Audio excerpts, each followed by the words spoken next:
Hello friends, आज आम अंडा आमलेट बनैबा। अंडा आमलेट भुजिया तो देखते कमती हो खावा को बहुत टेस्टी लगे।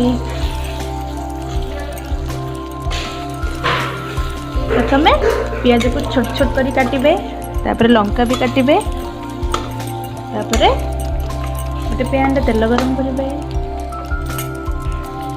तेल गरम है पियाज कंचा लंका पकाइबे।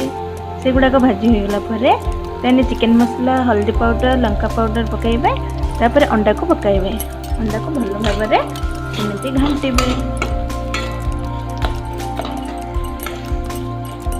यहाँ ना खावा को बहुत टेस्टी। देखो के टेस्ट देखा खावा को इच्छा हो ना, आपण मैंने घरे करंतु आ खांतु। केमती करछि मो देखते अंडा भुजिया केते टेस्ट देखा जाउची। खाइले भी बहुत टेस्टी लगे। तो आपण मैंने भी घरे बनातु और गरम भात सहित खाते बहुत टेस्टी। देखते केते टेस्ट देखा जाउची।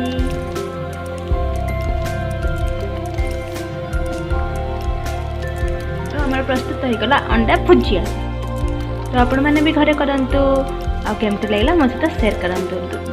2 मिनट रे प्रस्तुत हो गला हमर अंडा भुजिया। तो जदि भल लगा वीडियो प्लीज मो चैनल को लाइक करंतु, सब्सक्राइब करंतु और कमेंट करंतु।